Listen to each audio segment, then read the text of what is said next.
Good morning student, मैं doctor वंदना Akodiya, government college Bundi से आज आपको मास स्पेक्ट्रोस्कोपी के बारे में बताऊंगी। बच्चों, आप IR, UV और NMR को BSc में पढ़ चुके हैं। UV से हमें क्या पता लगा कि UV से हमें अनसेचुरेशन के बारे में पता लगता है, वहीं IR हमें फंक्शनल ग्रुप के बारे में बताता है, और प्रोटॉन NMR से हम रफली किसी भी अननोन कंपाउंड का स्ट्रक्चर आइडेंटिफाई कर लेते हैं। अब मास स्पेक्ट्रोस्कोपी की इम्पोर्टेंस क्या है? जो मास स्पेक्ट्रोस्कोपी है, जनरली जितने भी रिसर्चर हैं उसे दो इम्पॉर्टेंट पार्ट्स के लिए इसके स्पेक्ट्रा को देखा जाता है। पहला तो ये है कि कोई भी अननोन कंपाउंड बना है उसका मॉलिक्यूलर वेट कितना है। दूसरा, हमें जो फ्रेगमेंट्स मिलते हैं उनकी सहायता से हम कार्बनिक यौगिकों की संख्या को थोड़ा बहुत अनुमान लगा सकते हैं। अब मास स्पेक्ट्रोस्कोपी में टेक्निक कैसी है, किस तरह से हमें स्पेक्ट्रा मिलता है और किस तरह से हम इसका सैंपल रखते हैं। तो सबसे पहले जो मास स्पेक्ट्रोस्कोपी है, कोई भी हमारा कार्बनिक यौगिक है जो हमारा, या हम दूसरे शब्दों में कहें जो हमारा न्यूट्रल सैंपल है। न्यूट्रल मैंने इसलिए कहा है कि उस पर कोई भी पॉजिटिव, नेगेटिव या किसी भी तरह का वो फ्री रेडिकल नहीं है, वो एक न्यूट्रल मॉलिक्यूल है।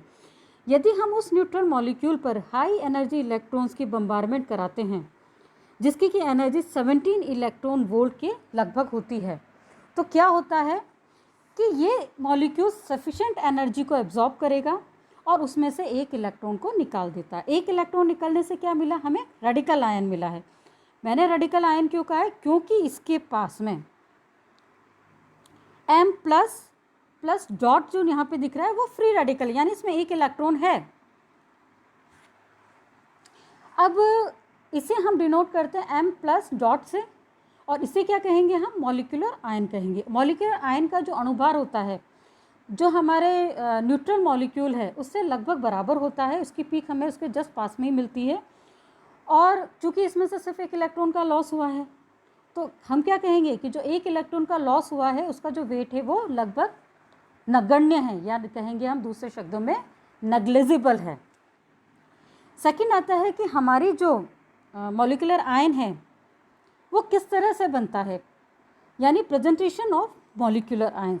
जितने भी हमें पता है कि जैसे नाइट्रोजन है, ऑक्सीजन है, सल्फ़र हैं, या जितने भी ऐसे मॉलिक्यूल्स हैं जिसमें नॉन बॉन्डिंग इलेक्ट्रॉन्स प्रेजेंट होते हैं, या फिर वो एरोमेटिक कंपाउंड्स या एल्कीन जिसमें पाई इलेक्ट्रॉन्स होते हैं, उसमें क्या होता है कि जो इलेक्ट्रॉन्स होते हैं बहुत लूजली बाउंडेड होते हैं कंपैरेटिवली C और CH सिग्मा बॉन्ड के कंपैरेटिवली। ये क्या करते हैं कि बहुत ही आसानी से इलेक्ट्रॉन्स को निकाल देते हैं और हमें मॉलिक्यूलर आयन पीक आसानी से मिल जाती है। बच्चों देखो, यहाँ पर हम इसे समझेंगे इस डायग्राम से। सबसे पहले क्या हुआ, यहाँ पे हम देखेंगे ये हमारा न्यूट्रल मॉलिक्यूल है। हमने 17 इलेक्ट्रॉन वोल्ट की एनर्जी की, जो है हाई एनर्जी की इलेक्ट्रॉन की बम्बारमेंट करवाई है। तो हमें क्या मिला? यहाँ पे रेडिकल कैटायन मिला और साथ में ही हमें इलेक्ट्रॉन्स मिले। अब बच्चों यहाँ पर ये देखना कि कितने इलेक्ट्रॉन मिले हमें। यहाँ हमें 2 इलेक्ट्रॉन्स मिले। वो कौन कौन से इलेक्ट्रॉन थे? इनकमिंग इलेक्ट्रॉन, यानी जो इलेक्ट्रॉन की बम्बारमेंट हमने करवाई है। दूसरा, हमें वो इलेक्ट्रॉन मिला है जो कि निकला है, इसीलिए यहाँ पर जो 2 यूज़ किया गया है उन 2 इलेक्ट्रॉन्स के लिए क्या है। इसमें हम सिंपल से एग्जांपल लेते हैं मीथेनॉल का। तो अब आप इस मीथेनॉल के एग्जांपल के अंदर देखिए कि इलेक्ट्रॉन की बम्बारमेंट कराने से हमें क्या मिला? ये मॉलिक्यूलर आयन पीक मिली और 2 इलेक्ट्रॉन्स यहाँ से निकल गए। इसी तरह से आप यहाँ पर देखिए एरोमेटिक कंपाउंड के अंदर क्या हुआ? इलेक्ट्रॉन लिया, यहाँ से भी इसमें से 2 इलेक्ट्रॉन निकल गए और हमें इस तरह का रेसिडुअल मॉलिक्यूलर आयन की पीक मिलेगी।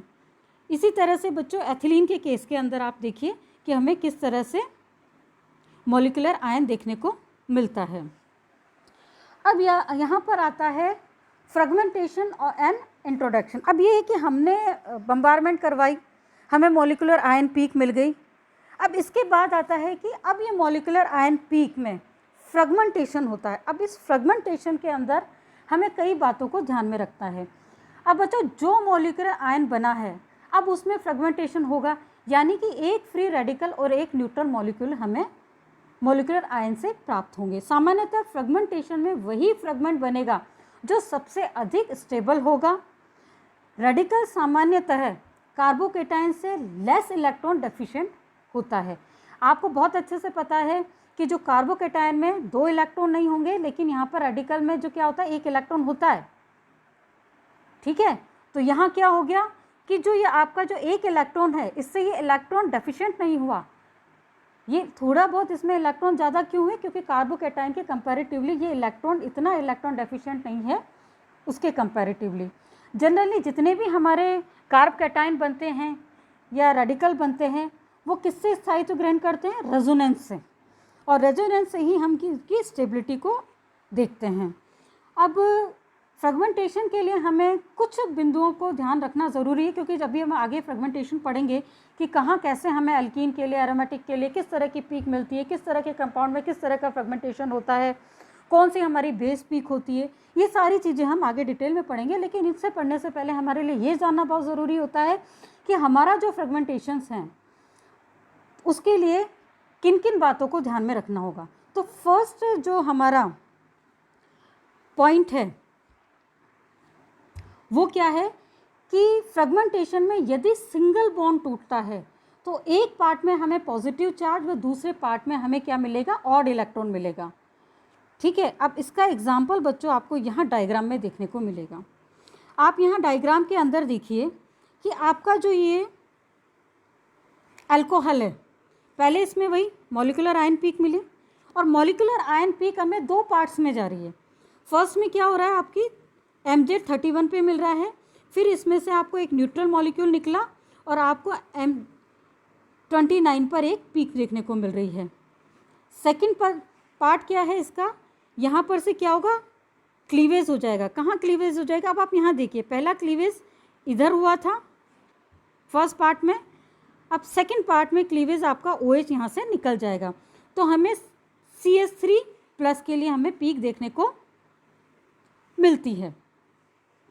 अब सेकंड पॉइंट ये आता है कि जो आपकी मॉलिक्यूलर कैटायन जो है उसका यदि फ्रेगमेंटेशन सेकंड तरह से भी हो सकता है। इसमें तो क्या हुआ कि आपको क्या क्या मिला यहाँ पर, एक तो आपको यहाँ आयन मिला और इलेक्ट्रॉन निकला, ठीक है ना।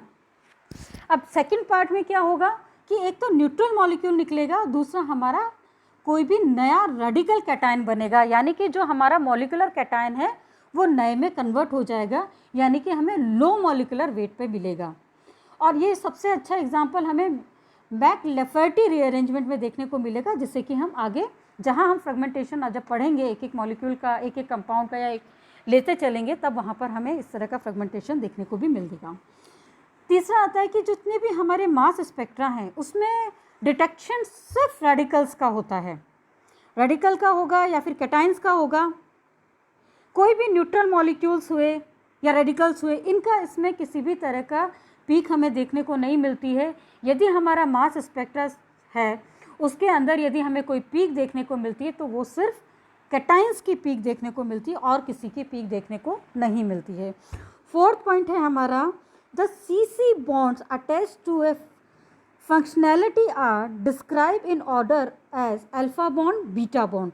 यानी कि क्या होगा, जो क्लीवेज होगा वो किस तरह से होगा, पहला अल्फा क्लीवेज होगा, उसके बाद में हमारा बीटा क्लीवेज होगा। तो बच्चों आज हमने मास स्पेक्ट्रोस्कोपी क्या है, इसका सिंपल सा इंट्रोडक्शन के बारे में पढ़ा, क्या मॉलिक्यूलर आयन पीक होती है, किस तरह से फ्रेगमेंटेशन होता है और उसमें हमें किन किन बातों का ध्यान रखा है, इसके बारे में पढ़ा। नेक्स्ट वीडियो में हम इसके आगे की डिटेल पढ़ेंगे। Thank you.